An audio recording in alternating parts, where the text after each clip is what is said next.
오늘은 말세를 만난 성도들에게 기도하는 삶, 기도의 삶을 성경의 가르침을 가지고 은혜를 나누려고 합니다. 기도란 무엇일까요? 기도가 무엇이냐 물어본다면은 사전적으로 말하자면은 자기가 믿는 신한테 이렇게 뭘 소원을 아뢰고 이루어 달라고 비는 것, 그런 것이라고 설명을 하고 있죠. 물론 맞는 말입니다만은 그 기도라고 하는 것이 눈도 만들어 놓고 귀도 만들어 놓고 입도 만들어 놓았지만은 실제로 말도 하지 못하고 보지도 못하고 듣지도 못하는 것한테 기도하는 것은 사실은 일방적인 독백에 불과합니다. 기도는 살아계신 하나님, 우리에게 귀를 만드시고 들으시는 하나님, 우리에게 입을 만드시고 그 입으로 말씀하시는 하나님, 보고 계시는 하나님 앞에 서로 소통하는 것입니다. 그래서 이 기도라고 하는 것은 참 하나님께 드릴 때는 하나님 앞에 우리의 것을 전달해 드리고 하나님으로부터 전달받고 이렇게 하는 상통의 의미를 가지고 있는 것입니다. 외국에 가서 공부를 하는 애들, 유학을 보냈을 때 어떤 부모들은 그럽니다. 어떤 자녀들은 꼭 돈 보내달라고 할 때만 전화를 한대요. 그래서 돈 보내달랄 때만 전화하는 자식보다는 늘 전화를 하는 자식이 더 귀엽죠. 사랑스럽고. 마찬가지로 우리와 소통을 원하시는데 뭐가 우리한테 필요할 때만 이거 좀 도와주세요, 그렇게 하는 그러한 자녀보다도 늘 주님과 소통하는 자녀를 더 사랑스러워 하시고 가까이 해주시고 하나라도 더 주고 싶어 하십니다. 실제로 우리 부모님들이 갖고 있는 마음을 하나님 아버지도 갖고 계시기 때문에 여러분이 기도하는 것은 그냥 생일날만 전화드리는 그런 것과 다르게 어느 때든지 하나님 아버지 앞에 마치 전화해서 조곤조곤 얘기할 수 있는 그런 관계를 맺는다면은 참 하나님 앞에서 좋은 자녀의 삶을 사는 것이라고 할 수가 있습니다. 여러분 혹시 부모님하고 여행을 다녀보시거나 아니면은 그렇지 않은 그런 기회에 어떤 조용한 시간에 그 마음을 딱 열어놓고 아버지로서 어머니로서 하는 말, 또 자녀로서 하나님께 드리는 아버지 어머니께 드리는 말씀 자연스럽게 하실 수 있는 분들이 얼마나 많으신가요? 우리 이 땅에서는 부모님들한테 그렇게 잘 못하는 것이 분명합니다. 그 마찬가지로 기도도 하나님 앞에 잘 못하는 부분들이 많이 있는데 잘 해야 되는 것이 정상인 것처럼 기도도 하나님 앞에 늘상 어느 때든지 대화하고 소통할 수 있는 그러한 삶으로 우리의 삶의 한 중요한 부분이라는 것을 가르쳐 주시고 있습니다. 정말 기도가 어떤 것인가 하는 맛을 느끼려면은 연애해 보신 분들한테 자기가 좋아하는 그러한 결혼하기 전에 친구, 남자친구나 여자친구, 아마 다 결혼하신 분들은 그러한 경험들이 있으실 겁니다. 제가 알기로는 직장일 하고 와서 피곤한데도 불구하고 늦은 시간까지 전화통 붙들고 그냥 옆에 사람 잠도 못 자게 소곤소곤 얘기하는 그런 일들이 아마 여기에 결혼하신 분들 중에 경험하신 분들이 꽤 있으실 겁니다. 예수님께서 마지막 때에 인자가 올 때에 기도하는 믿음을 보겠느냐라고 말씀하신 것은 점점 더 세상이 바빠져 가지고 하나님을 사랑하는 것보다 그분을 신랑처럼 여기고 애인처럼 여기고 그분하고 교제를 하는 것을 좋아하는 것보다 다른 것들에게 마음을 빼앗기게 될 것이라는 것을 아주 깨우치는 말씀이라고 보시면 됩니다. 그러니까 주님 만나기를 사모하시는 분들은 기도하는 삶을, 잘하는 삶을 꼭 놓쳐서는 안 되는 줄로 믿으시기 바랍니다. 기도는 또 한편으로는 어떤 보고와도 같습니다. 모든 것들을 관장하시는 그러한 통치자한테 어떤 중요한 일들에 대해서 보고를 하는 것 같이 기도도 그런 성격을 가지고 있습니다. 그래서 이런저런 일을 주님 앞에 보고를 해드리고, 통치자께서 정말 이런 일은 잘 결정하셔서 여기에서 이런 사람들이 기뻐하고 있고, 이런 사람들은 이 일로 인하여서 하나님을 찬양하고 있습니다 하는 그러한 하나님 앞에 보고하면서 하나님을 높여드리는 그런 일을 기도라고 말할 수가 있습니다.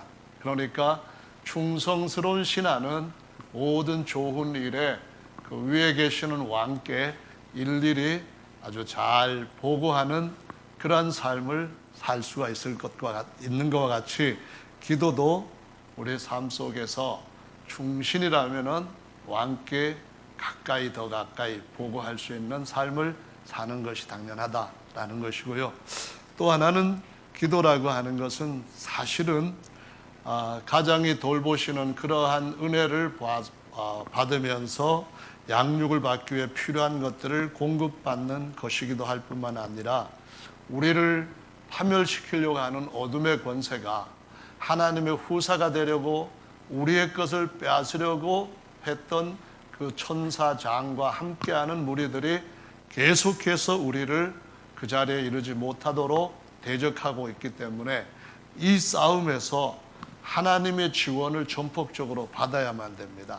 하나님께서 필요한 여러 가지 권세와 능력들을 우리 가운데 보내시고 역사하시도록 해야 되는데, 그런 것이 바로 주님 앞에 요청하는 기도와 같다는 겁니다. 주님, 지금 여기에 어떠한 주님의 후원이 필요합니다. 주님이 이런 일에 주님께서 역사해 주셔야만 저렇게 울고 있는 형제가 주님 앞에서 기쁨을 회복하고 빼앗겼던 것들을 다시 찾을 수 있겠습니다. 하나님, 정말 우리 힘으로는 도저히 안 되니까 이쪽으로 지원군 좀 보내주십시오. 이렇게 요청하는 것이 바로 기도와 같다고 말씀을 하고 있습니다. 그래서 기도는 일상생활 가운데서는 밥 먹고 물 마시는 것과 같을 뿐만 아니라 전쟁에서는 생사를 걸고 해야 되는 정말 중요한, 죽지 않으려면은, 살려면은 해야 되는 중요한 주님이 주신 힘이요 방법인 줄로 믿으셔야만 되겠습니다. 할렐루야. 그래서 이 기도라고 하는 것은 그 하나님과의 소통이요, 하나님께서 우리에게 주시는 것들을 받을 수 있는 통로, 수단이 되는데, 문제는 아담 안에서 범죄하고 태어난 모든 사람들이 그 거룩하고 영광스러운 하나님 앞에 아무 때나 불쑥 가서 만나겠다 할 때마다 만날 수 있다는 게 아닙니다. 우리가 그냥 어떤 사람한테 만나서 알지도 못하는 사이에 얘기를 해도 서로가 신뢰가 형성되지 않았기 때문에 통하지 않습니다.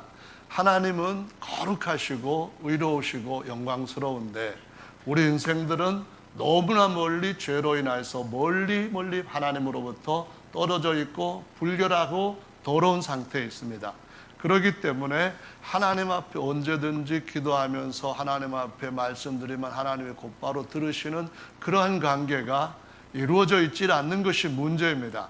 그래서 구약 시대에는 보면은 그 하나님 앞에 나가기 위해서 하나님이 특별히 선택하여 세운 몇 가지 직임들이 있습니다. 그것을 기름을 부어서 구별했다 해서 메시아, 또는 그 신약의 말로는 그리스도라고 하는데요, 제사장이 있고 그 다음에 선지자라고 하는 직분이 있습니다. 제사장은 일단은 우리가 하나님 앞에 나가려면은 죄에 대한 문제를 해결을 해야만 하나님과의 가까워질 수 있는 그 첫 번째 어떤 그 연결하는 작업이 이루어진 것입니다. 죄는 하나님 앞에 정말 분노를 가져다 줍니다. 우리 국민들이 어떤 지도자들이 큰 잘못을 저질렀을 때에 그 부분에 대해서 나라의 주권이 국민한테 있다 하는 그러한 의식을 갖고 있기 때문에 벌을 해야겠다 이런 생각들을 하는 것과 마찬가지로 하나님은 더 존귀하신 분이고 영광스럽고 의롭고 거룩하신 분이기 때문에 이 죄 지은 인생들에 대해서 해결을 해야만 된다고 말씀하십니다. 그런데 인간들 스스로 힘으로는 해결을 할 수가 없는 거예요. 그래서 하나님이 하나님 앞에 사모하는 어떤 사람들을 세우셔서 그 사람을 제사장으로 세우시고 사람 대신 제물을 바치게 하시면서 그걸 보시고 내가 나중에 내 아들을 대신 제물로 너희들을 위하여서 받을 테니까 나한테로 나오라. 이렇게 해서 하나님의 공의로움을 여전히 지켜가시는 것을 볼 수가 있습니다. 그리고 대부분 하나님과의 소통은 이제 죄 문제를 해결하고 하나님과 우리 사이에 어떤 연결할 수 있는 중매자 또는 중간에서 서로 연결해 줄 수 있는 어떤 연결자가 되도록 하기 위해서 선지자들을 세우셨던 걸 볼 수가 있습니다.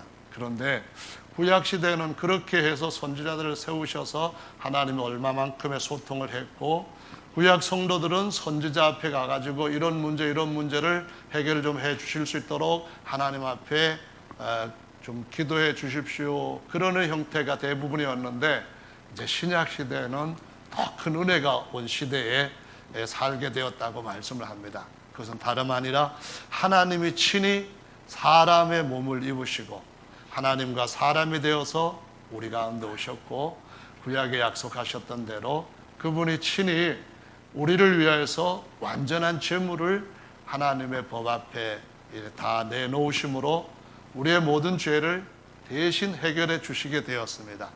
그리고서 우리를 위하여서 어느 때든지 우리와 가까이 하나님과 소통할 수 있도록 하셨기 때문에 사도행전 17장의 말씀에 보시면은 옛날에 하나님을 알지 못하던 그러한 시대에 이방인들한테는 하나님을 찾으라 뭐해라 그런 말씀도 안 하셨던 하나님, 그냥 내버려 두셨던 하나님이 예수 그리스도께서 이 땅에 오셔서 그 일을 하시고 난 뒤에는 누구든지 하나님을 찾아서 하나님 앞에 스스로 기도하고 하나님과의 더 긴밀한 소통을 할 수 있도록 은혜의 길을 열어놓으셨다고 말씀하시면서 누구든지 부르고 계십니다. 누구든지 오라고 말씀하십니다. 이 말은 다른 말로 누구든지 주님 앞에 기도할 수가 있는데 누구를 통하여서 기도를 합니까? 바로 하나님은 한 분이시요 하나님과 사람 사이의 중보, 다시 말하면 중개자, 연결하는 자도 한 분이신데 사람이신 그리스도 예수라라고 말씀합니다. 그래서 우리가 하나님 앞에 나갈 때, 하나님께 기도할 때, 하나님 앞에 뭘 요청할 때 하나님 아버지 앞에 아버지여 이렇게 부를 수 있는 그런 신분으로 나갈 때에 우리의 것을 가지고 나가지 않고 이제는 우리와 하나님 사이에 연결해 주실 수 있는 분을 가지고 나갑니다. 그래서 그렇게 나가는 것을 다른 말로 말하자면은 예수 이름으로 나가는 것이다 라고 말하고 예수 이름으로 기도하는 것이다 라고 말합니다. 그래서 어떤 죄인이라 할지라도 어떤 흉악한 죄를 지은 사람이라 할지라도 예수님의 이름을 가지고 나가면은 예수님께서 그 사람의 죄도 대신 짊어지셨기 때문에 그 예수님 보시고 하나님께서 우리에게 그래 너에게 필요한 것이 뭐냐 내가 너에게 어떻게 해줄꼬 하시고 귀를 기울이시는 줄로 믿으시기 바랍니다. 그래서 정말 예수님이 우리를 위해서 온전하게 중보자가 되어주시니까 우리가 주님 앞에 구하는 어떤 일에 있어서 요거는 안 되겠다 할 수 없는 것은 예수님께서 다 그것들을 중개해 주실 수 있으니까 연결해 주실 수 있으니까 그 이름으로 예수님 믿고 예수님 통해서 나가는 것이다 라고 말씀을 하시고 있는 겁니다. 할렐루야입니다. 근데 이걸 모르는 사람들은 또 안 믿는 사람들은 안 하는 거죠. 그러나 예수님을 알고 믿는 사람들은 누구나 다 삶 가운데서 은혜를 받을 수가 있는데 여러분 다른 것들 통하는 것보다도 하나님과 통하는 영이신 하나님과 통하는 그런 영통하는 삶이 좀 더 통이 커지시게 되기를 예수님의 이름으로 축원합니다. 그냥 작은 통하는 것이 아니라 아주 크게 더 넓은 일에 더 큰 일에 잘 통하는 사람은 이 세상에서도 짧은 인생 동안에 큰 삶을 살 수가 있습니다. 그래서 요한복음의 말씀에 보시면은 주님이 이런 말씀을 하십니다. 15장의 말씀인데 14장의 말씀부터 보시면은 14장 10절부터 14절까지 제가 읽어보겠습니다. 나는 아버지 안에 있고 아버지는 내 안에 계신 것을 내가 믿지 아니하느냐. 예수님은 하나님 아버지가 아들인 사람의 몸을 입고 이 땅에 오신 분입니다. 그 말씀을 하신 것이고요. 내가 너희에게 이르는 말이 스스로 하는 것이 아니라 아버지께서 내 안에서 한다. 그러니까 예수님이 이 땅에 오셨다는 말씀은 하나님 아버지께서 예수님이 우리 가운데서 사시는 것처럼 우리 삶 가운데 우리의 삶한테 밀접하게 오셨다는 겁니다. 그래서 그 이름을 임마누엘이라고 하고 하나님이 우리와 곁에 함께 하신다, 그런 말입니다. 식사하실 때도 함께 하시고 잠잘 때도 함께 하시고 여행할 때도 함께 하시고 어떤 힘든 일을 할 때도 함께 하시고 결혼식장에서도 함께 하시고 장례식장에서도 함께 하시고 아플 때 병자를 치료하는 때도 함께 하시고 함께 하시는 임마누엘이 되셨다, 이 말씀을 하시는 겁니다. 아멘. 그 다음에 이어지는 말씀을 보면은 내가 아버지 안에 있고 아버지께서 내 안에 계심을 믿어라. 그렇지 못하겠거든 행하는 그 일을 인하여 나를 믿어라. 내가 진실로 진실로 너희에게 이르노니 나를 믿는 자는 나의 하는 일을 저도 할 것이요 또한 이보다 큰 것도 하리니 이는 내가 아버지께로 감이니라. 너희가 내 이름으로 무엇을 구하든지 내가 시행하리니 이는 아버지로 하여금 아들을 인하여 영광을 얻으시게 하려 함이라.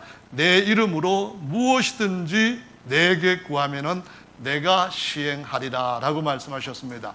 이 약속이 정말 하나님이 주신 말씀이요 거짓말 하실 수 없는 하나님의 진리라면은 얼마나 대단한 일입니까? 주님 말씀하시기를 예수 이름으로 무엇을 구하든지, 여기 무엇이라고 하는 말은 예수님이 행하실 수 있는 일이면 다 가능한 겁니다. 하나님이 행하실 수 있는 일이라면 다 여기 포함된 겁니다. 내가 할 수 있는 일 말고 내가 할 수 없는 일이라 할지라도 예수님, 곧 하나님이 하실 수 있는 일이라면 무엇이든지 다 구하라는 겁니다. 근데 구할 때에 누구 이름으로 구해요? 우리는 하나님 아버지 저 용명이가 뭐가 필요합니다. 용명이 이름으로 기도합니다. 그러면은 안 된다는 겁니다. 왜냐하면은 그러면은 주님이 보시고 너하고 나하고는 연결할 수 있는 그런 관계가 안 돼. 뭔가 중간에서 정말 나와 탁 찰떡으로 연결할 수 있도록 그러한 중개자가 필요한 거야. 너를 대신해서 너의 입장을 나한테 얘기해 줄 그런 존재가 없어. 그럴 때 바로 하나님이 친히 사람의 몸을 입고 오신 예수 그리스도가 바로 우리를 하나님 앞에 언제든지 나가게 할 수 있는 분이라는 겁니다. 우리 입장이 어떠하든지, 우리가 얼마나 많은 죄를 지었든지, 우리가 얼마나 큰 슬픔과 역경에 처져 있든지, 우리가 얼마나 불가능한 상황 가운데 잡혀 있든지 상관없이 예수님이 못하시는 일이라면 구해봐도 소용이 없겠지만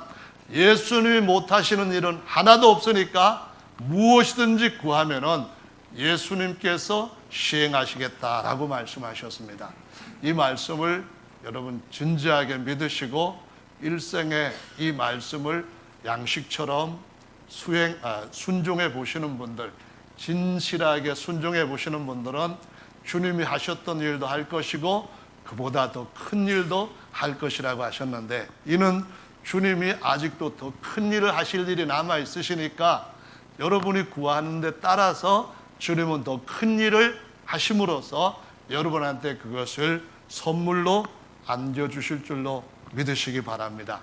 그래서 이 말씀이 요한복음 15장에 또 한 번 나오는데 7절의 말씀에 보시면은 너희가 내 안에 거하고 내 말이 너희 안에 거하면 무엇이든지 원하는 대로 구하라. 그리하면 이루리라 라고 말씀하셨어요. 아버지께서 내 안에 계시고 내가 아버지 안에 있는 걸 믿는다면 내게 구하라. 그럼 내가 시행하겠다. 그러신 분이 이제는 너희가 내 안에 있고 다음에 내 말이 너희 안에 거하면, 다시 말하면은 내게 구하면은 무엇이든지 내가 시행하리라는 말씀이 너희 안에 있다면은, 그러면은 무엇이든지 원하는 대로 구하라. 그리하면 이루리라 라고 약속의 말씀을 주셨습니다. 우상들을 섬기는 것과 다르게 참 하나님을 섬기는 것은 그 하나님이 멀리 계시고 우리와 관계가 먼 상태에 계시는 그런 분이 아니라 우리 가까이 오셨고 우리 모든 문제에 대해서 관심을 가지시고 경험을 하셨을 뿐만 아니라 그분이 친히 우리의 삶 가운데서 무엇이든지 우리가 구할 때에 주시는 분, 우리가 주님 앞에 청할 때에 응답해 주시는 분이라고 실제로 그 일을 행하심으로써 증명하시는 하나님이시라는 겁니다. 과거에도 증명을 하셨고 지금도 증명을 하실 뿐만 아니라 앞으로도 증명하실 분이라는 것입니다. 그래서 저와 여러분들이 정말 이 말씀을 마음에 늘 간직하고 이 말씀을 매일매일 묵상하시면서 주 예수님의 이름으로 무엇인지 구하면은 이루어지는 일들을 많이 경험하시게 되기를 예수님의 이름으로 축원합니다. 16절에 이어지는 말씀에서도 보면은 너희가 나를 택한 것이 아니고 내가 너희를 택하여 세웠나니 이는 너희로 가서 기도할 때마다 과실을 맺게 하고 또 너희 과실이 항상 있게 하여 내 이름으로 아버지께 무엇을 구하든지 다 받게 하려 하심이라 라고 말씀하십니다. 그러니까 우리의 삶이 주님으로부터 받으면 좋겠다고 하는 것들이 이런저런 것이 있다면은, 그러면은 그 다음 단계에서 우리가 하나님을 믿는 사람으로서 무슨 일을 해야 되겠습니까? 그냥 이것이 어떻게 하면은 내가 이룰 수 있을까 하는 자기 능력 가지고 안 되는 일에 고민만 하다가 염려만 하다가 그렇게 짧은 인생을 그냥 그렇게 보내고 마치는 삶을 살아야 되겠습니까? 아니면은 내게 구하면은 내가 시행하겠다는 약속의 말씀에 마음에 담은 그 말씀을 따라 기도하는 삶으로 우리의 삶을 바꿔야 되겠습니까? 주님이 약속하신 것이 우리 가운데서도 실제로 크게 이루어진다는 것을 증명해 보고 싶은, 아니 그렇게 주님이 우리 속에 증명하고 싶어하는 그 뜻대로 사는 삶을 살겠다는 새로운 각오를 갖는 것이 좋은 것입니까? 아니면 그냥 안 믿는 사람들처럼 그냥 우상들한테 뭐라고 기도하는 것처럼 그냥 생각 속에 이런저런 푸념 정도로만 풀어내는 식으로 삶을 이어가는 그런 삶으로 만족해야 되겠습니까? 저와 여러분들은 무엇을 구하든지 다 받게 하시는 이 약속을 꼭 붙들고 주님으로부터 다 받게 되시기를 정말 예수님의 이름으로 축원합니다. 이 말씀이 얼마나 중요하면은 주님이 돌아가시 전에 14장, 15장에 이어서 16장에서도 또 말씀을 하시겠습니까? 16장의 말씀에 보시면은 주님이 23절부터 이런 말씀을 하십니다. 내가 진실로 너희에게 이르노니 너희가 무엇이든지 아버지께 구하는 것을 내 이름으로 주시리라. 지금까지는 너희가 내 이름으로 아무것도 구하지 아니하였으나 구하라. 그리하면 받으리니 너희 기쁨이 충만하리라.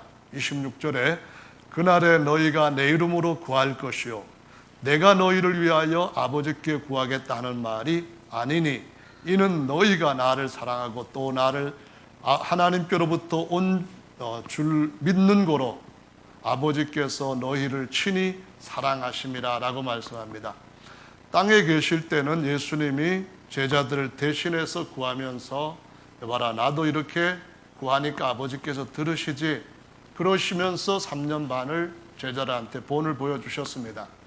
그리고 난 뒤에 하늘로 올라가시고 나서 이제는 내가 너희한테 구하는 것이 아니다.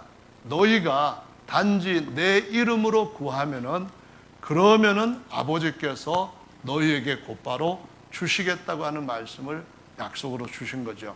그러니까 내가 너희들한테 구할 수 있는 여건이 안 돼서 예수님이 하늘로 올라가셨고 언제 다시 오시면 그때 구하면 되겠지, 그렇게 시간을 기다릴 것이 아니라 어느 때든지 무엇이든지 예수님의 이름으로 구하면은 주님께서 응답해 주시겠고 너희 기쁨이 충만할 것이다 라고 말씀을 합니다.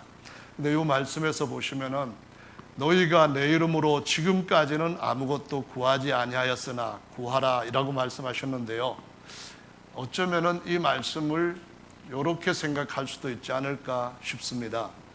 지금은 너희가 내 이름으로 한 번쯤 구했지만은 그러다가 에이 구해도 안 되네 그러면서 안 구하고 있으나 이렇게 바꿔야 될지도 모르겠습니다.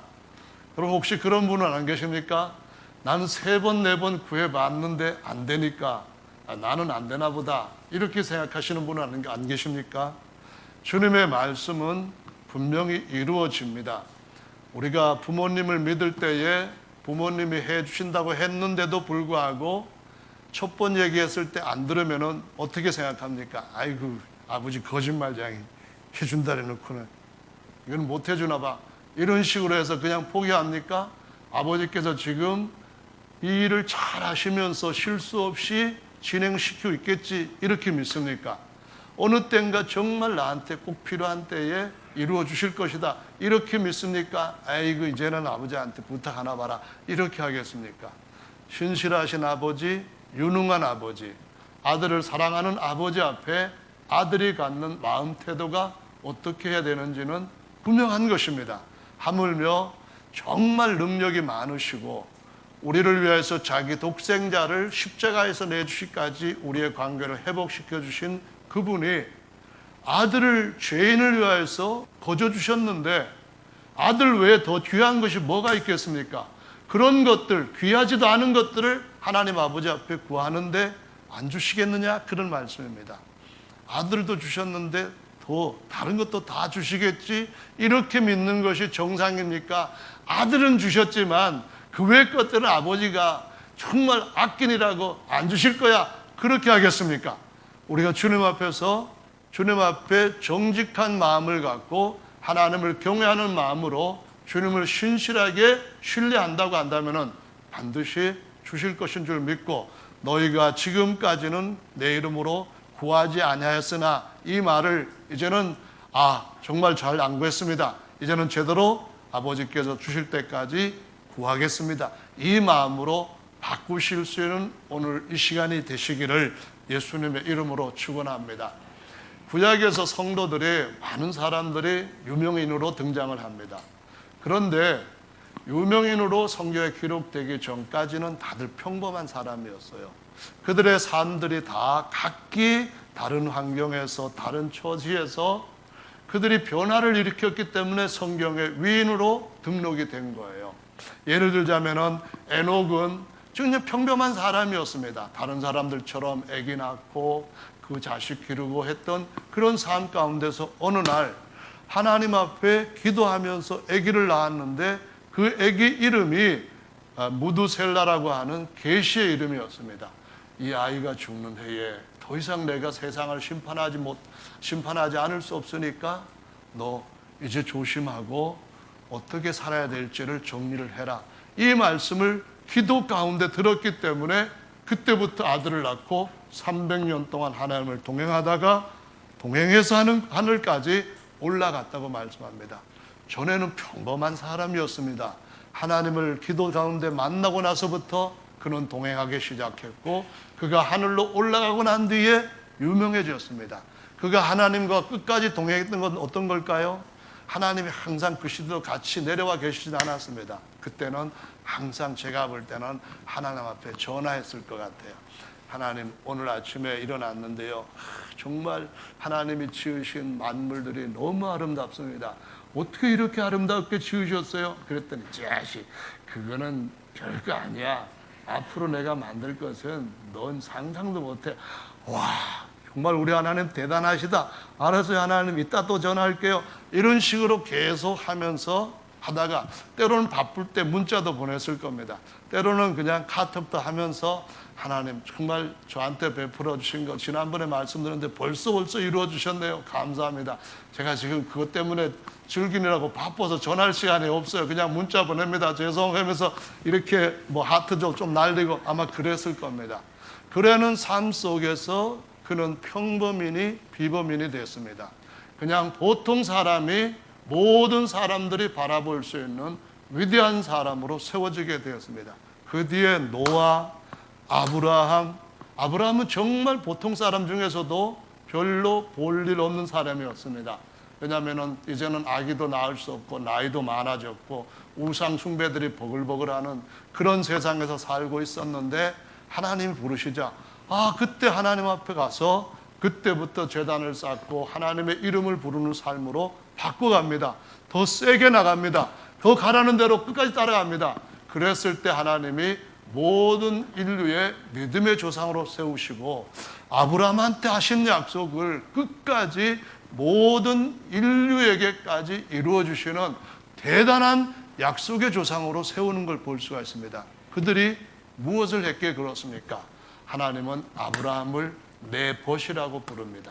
내가 하는 일을 내 벗에게 숨기겠느냐? 그러시면서 하나님은 사람의 몸을 임시로 이렇게 몸처럼 입고 오셔가지고 아브라함의 장막에서 같이 식사도 하시면서 내가 이런 일을 할 것이다 하고 자기 조카 롯이 살고 있던 소돔과 고모라까지 그 일이 어떻게 될 것까지를 다 얘기하시면서 그 조카의 가족을 끌어내도록 천사까지 보내셔서 친구로서의 그 모든 일을 다 하는 것을 볼 수가 있습니다. 성도 여러분, 기도는 주님 앞에서 우리가 얼마나 놀라운 특혜를 받고 있는 것인지를 알아야 됩니다. 예수님의 이름이 우리한테 주어졌다고 하는 것은 구약의 모세, 여호수아, 사무엘, 다윗, 엘리야, 엘리사, 히스기야, 이사야, 다니엘 모든 사람들이 하나님 앞에 기도할 수 있는 사람으로서 삶을 살았기 때문에 위대한 인물이 되었다는 겁니다. 다니엘 같은 경우에 다른 나라에 자기 나라는 다 망한 상태로 포로로 끌려갔습니다. 그러면 인생은 끝난 거예요. 그런데도 불구하고 끝나지 않은 것은 그에게 하나님께서 계속 기도의 대상으로, 소통의 대상으로, 교통하는 대상으로 영통과 신통의 삶을 살 수 있는 길로 그가 계속 살아갔기 때문에 대제국에서 바벨론에 이어서 페르시아 이르기까지 최고의 총리 자리에 이르는 그 일을 했습니다. 기도하지 못하도록 적들이 알고서는 저거 기도하면은 계속 우리보다도 잘 나갈 터이니까 무엇보다도 저거를 넘어뜨리게 하려면은 뭐 뒤에 스캔들을 찾아봐야 스캔들 없습니다. 부정축제했나? 없습니다. 아무것도 그것으로는 찾을 줄이 없습니다. 그런데 이 다니엘을 넘어지게 하는 유일한 방법은 기도하지 못하게 하는 방법이었습니다. 30일 동안 기도 못하도록 왕에게 명령을 내리게 하고 요거 기도할 테니까 잡아놓자 하고서는 그냥 그 카메라 갖다 대고 찍으려고 하고 있습니다. 근데 다니엘이 그 명령이 내린 것을 알고도 그 명령에는 기도를 하는 사람은 누구든지 왕한테만 해야 되고 다른 신한테 한다면 하나님이든 누구한테는 다른 이야기 한다면은 사자굴에 집어넣는다는 명령이 내린 것 알고도 문을 예루살렘을 향해서 활짝 열어놓고 무릎 꿇고 두 손 번쩍 들고 하루에 3번씩 기도를 했다가 잡혀 사자굴에 던져졌답니다. 그런데도 하나님이 사자의 입을 막으시고 그 사자굴에 그 모함하던 사람들이 다 떨어지게 하시면서 다니엘을 더 높여주신 것을 볼 수가 있습니다. 기도를 아끼지 않으면은 하나님은 자꾸 높여주셔서 저 높은 하늘까지 우리를 존귀케 올리시는 줄로 믿으시기 바랍니다. 그런데 부모님한테 전화하는 거 싫어하는 동포들 많은 것처럼 하나님 앞에 기도하기 싫어하는 동포들 정말 저를 비롯해서 참 많다는 게 문제입니다. 왜냐하면 세상 사는 것이 재미있는 것이 너무 많고 그런 기도에 대해서 인내하면서 주님께서 주실 주님의 때를 기다리는 그런 마음, 주님에 대한 신뢰하는 마음이 너무나 배워보지 못한 미지의 영역으로 남아있다 보니까 그런데요. 우리 다른 믿음의 그 선진들을 생각하시면서 또 뿐만 아니라 예수님이 이 땅에 오셔서 우리와 같은 육체를 입으셨을 때 사람으로서 기도하셨던 그거를 보시면서 기도하시면서 내가 한 일도 기도를 통하여서 나왔고 또 기도를 통하여서 내가 한 일보다도 더 큰 일들이 너희에게도 나올 것이다. 이 말씀을 마음에 갖고 잃지 마시기를 예수님의 이름으로 축원합니다. 성경 말씀에 보면 시간상 자세하게는 말씀 못 드리겠지만은 산기도도 여러 번 기록이 되어 있습니다. 새벽 미명에 주님이 기도했다고 하는 새벽 기도도 나와 있습니다.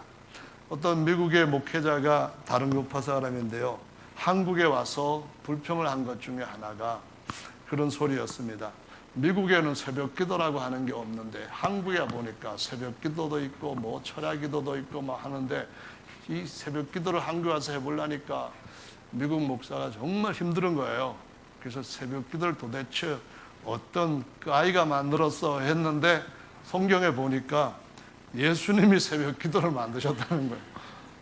그래서 새벽 기도를 누가 만들었냐 그런 것까지 물을 정도로 기도를 배우지 못한 사람 되지 말고 주님이 기도하시다가 성령 침례 받는 일에 있어서 모범을 보이신 것도 있는데요. 예수님이 침례를 받으실 때에 기도하셨는데 누가복음 3장의 21절에 보면은 기도하실 때 하늘이 열리며 성령이 비둘기처럼 그에게 임하여 있고 이는 내 사랑하는 아들이요 내 기뻐하는 자라 하는 하나님의 음성까지 나왔다고 말씀합니다. 그러니까 기도를 잘하는 사람들은 정말 주님 앞에 침례 받을 때도 곧바로 성령도 받고 하는 그런 것이 이런 그림에서도 나오는 것을 볼 수가 있습니다. 어쨌든 예수님은 누가복음 9장에서도 기도 가운데 엄청나게 영화로운 몸으로 변화도 되셨고요. 이 기도라고 하는 것이 여러 면에서 우리의 삶에 꼭 필요한 승리의 비결이라고 가르쳐 주시고 있습니다. 성경에서 보면은 내 집은 만민이 기도하는 집이라 하셨거든요.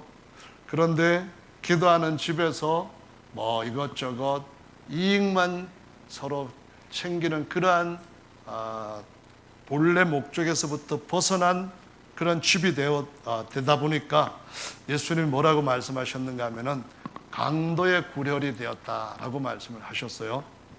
근데 진짜 예수님이 세우실 집은 교회라고 하는 것으로 성도들, 구원받은 성도들을 실제로는 교회라고 하면서 살아있는 집, 하나님의 살아있는 성전, 베델 이렇게 가르쳐 주십니다. 그래서 살아있는 집인 하나님의 성전된 우리 몸이 우리가 어떻게 탄생했느냐 이걸 보면은 오순절날 기도하는 무리들한테 성령이 임하셔서 베델 하나님의 집이 땅에서 세워진 거예요. 그런데 예수님이 다시 오실 때에 기도한 사람들한테 다시 오셔가지고 그들의 건 육체까지도 영화롭고 신령한 몸으로 딱 바꾸어서 하늘에다가 하나님의 영원한 집, 성전으로 세우신다고 말씀하셔요. 그래서 누가복음의 21장 말씀에서 34절부터 36절에 보면은 주님의 그날이 오시는 것을 가까이 볼수록 더욱더 주님 앞에서 깨어서 기도하라. 그러면은 우리가 그 앞에 모여서 완전한 성전으로 세워지게 될 것이다 라고 말씀하는 거예요. 그러니까 성전은 기도하는 집인 줄로 믿으시기 바랍니다. 그래서 그 사이에 주님이 마태복음 6장에 기도할 때 이렇게 기도하라고 주기도문을 가르쳐 주셨는데 그 내용 중에 두 가지가 참 중요해요. 뭐 주의 이름이 높임을 받는다 이런 것도 중요하죠. 뿐만 아니라 일용할 양식 말씀 주세요 중요하죠. 뿐만 아니라 주님 앞에 어떤 것을 부탁드리는 기도를 할 때 그 기도는 먼저 다른 사람들을 용서하는 기도가 우선돼야 된다라고 말씀을 합니다.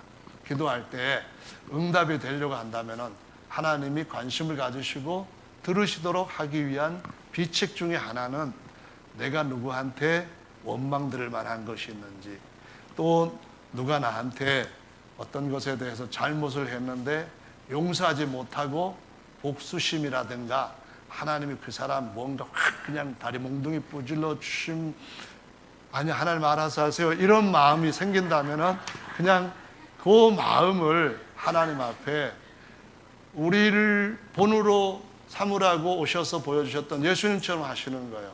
예수님이 그 기도를 하셨는데 제자들한테 기도해라, 아니면 시험 빠져, 시험에 들어, 그러면서 마태복음에서 주기도문에서도 시험에 들지 않도록 우리를 악에서 구해 주십시오 이렇게 기도하라고 했는데, 마지막 주님이 제자들한테 자신이 대신 돌아가시려고 하시는 그때에 자기도 시험에 안 들려고 기도하는데 제자들도 시험에 안 들어야 되거든요. 그래서 시험에 들지 않도록 기도하라 그랬는데 제자들은 시험에 들기 전에 뭐에 들어버렸어요? 잠에 들어버린 거예요. 예수님이 오실 때에 잠자는 처녀처럼 돼버렸다 그 말씀이에요. 그래서 졸고 있고 자고 있는데 예수님이 한참 기도하시고 와보니까 뭐 깨워야 될 정도로 빠져 있는 거예요. 두 번째 와보니까 또 그런 거예요. 세 번째 오니까 아유 안 되겠다 해서 차라리 너희가 시험에 빠졌어도 다시 나오도록 내가 기도하는 것이 낫겠다 하면서 베드로를 위해서 했던 기도를 이런 말씀하셔요. 베드로, 시몬아, 너 마귀가 너를 밀가부로 하려고 자꾸 청구했는데 내가 너를 위하여서 기도했다. 그래서 시험에서부터 이기고 나와서 너희 형제들도 굳게 하라 이 말씀하시고 그분은 십자가에 아버지 뜻대로 달리시는 데에 승리하신 거예요. 그래야 사망을 이기고 마귀 머리를 깨고 하니까 내 육체적으로는 싫지만은 그런 시험에 빠지지 않고 그냥 한번 마귀한테 절하면은 천하 만국 영광을 금방 얻을 수 있지만 그런 시험에 빠지지 않고 주여 아버지 뜻대로 되기를 원합니다 하고 십자가에 달리신 거예요. 그래서 돌아가시기 전에도 마지막 두 가지 십자가에 달린 상태로 기도하신 것이 있어요. 그게 뭐냐면은 자기를 막 욕하는 그런 죄인들을 향하여서 주여 저들의 죄를 용서하여 주시옵소서. 저들은 저희가 하는 일을 알지 못합니다. 이게 바로 우리가 주님 앞에 기도할 때 먼저 해야 될 가장 중요한, 아버지가 딱 보시면서 정말 나 감동된다. 너 언제 이렇게 자랐냐? 이렇게 하실 만큼 주님의 관심을 팍 기울이고 주님이 그냥 힘있게 확 밀어줄 수 있는 그런 아버지 마음을 움직일 수 있는 비결인 줄로 믿으시기 바랍니다. 그래서 십자가에서 그렇게 기도하시니까 막 십자가에서도 욕하던 그 강도 하나, 죄수 하나가 십자가 달리셔서 회개를 하고 저 좀 기억해 주세요. 그래서 구원을 받는 일이 일어나고 마지막 운명하실 때에 아버지여 내 영혼을 아버지 손에 부탁하나이다 하면서 돌아가셨습니다. 우리가 일생을 마칠 때 이 땅에서 주님이 오시기 전에 마친다면은 가장 성공한 삶은 쉼에 걸리지 않고 엉뚱한 세상에 빠져가지고 이런저런 근심으로 그냥 꽉 차 있어서 그런 고민 가운데 삶을 마감하는 것이 아니라 주님 앞에서 남은 힘을 지팡이에 의지하고 야곱이 했던 것처럼 하나님 내 영혼을 아버지 손에 부탁하나이다.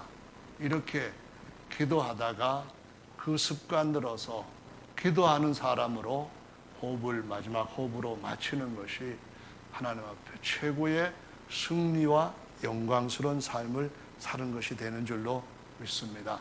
그래서 오늘 여기 계시는 저와 여러분 모두가 다 이번 부활절 준비하는 기간 가운데서 무엇보다도 우리 자신을 돌아보고 기도하는 삶에 우리의 삶이 좀 더 옮겨지고 그 가운데서 구하는 것들을 더 많이 받을 수 있는 은혜를 누리는 일이 더 커졌으면 좋겠습니다. 그렇게 되시기를 예수님의 이름으로 축원합니다. 이 자리에서 각 자리에서 주님 앞에 다 같이 잠시 동안 함께